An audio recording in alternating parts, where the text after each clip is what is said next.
Le cancer. Qu'est-ce qui cause le cancer? On sait depuis de nombreuses années que des mutations dans notre ADN sont à l'origine du cancer. Mais la question qui s'est rapidement posée est qu'est-ce qui provoque ces mutations? Alors récemment, Bert Vogelstein, un grand chercheur américain, a mis en lumière trois facteurs principaux qui pourraient déclencher ces mutations entraînant le cancer. Premièrement, des erreurs arrivent à chaque fois qu'une cellule se divise. Alors ces erreurs peuvent arriver des milliers de fois par jour sans pour autant provoquer le cancer. Mais certaines fois, cette erreur peut, simplement par malchance, se produire dans un gène important. Et cette erreur entraînera le cancer. Le deuxième facteur est environnemental.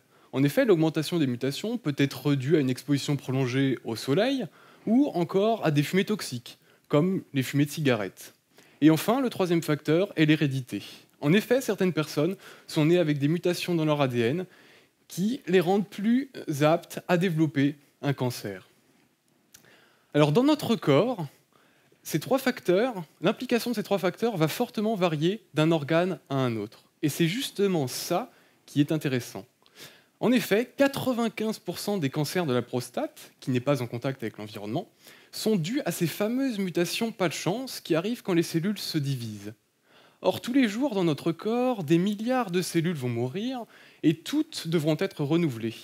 Et cela est possible grâce à la présence dans chaque organe, notamment dans la prostate, d'un petit groupe de cellules appelées les cellules souches.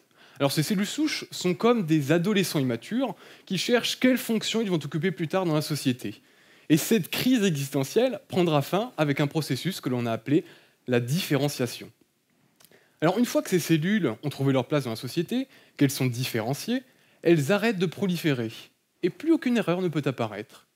Mais pendant toute la période qui précède, ces cellules vont proliférer et à chaque division, le risque de mutation est présent. Alors nos collègues, les cliniciens, ont constaté que des patients dont les cellules souches étaient désorientées et donc continuaient à proliférer avaient tendance à développer plus de cancers.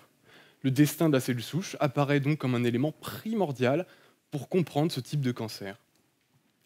Alors pour pouvoir étudier cette problématique, nous, les scientifiques, allons chercher à isoler, à récupérer ces cellules souches.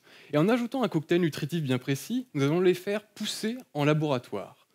Et pour comprendre cette étape importante pendant laquelle les cellules vont se spécialiser et occuper une place dans la société, nous allons interférer avec leur devenir. Et j'espère ainsi qu'à l'issue de ma thèse, j'aurai contribué à identifier un des facteurs qui permet aux cellules souches de trouver leur place dans la société.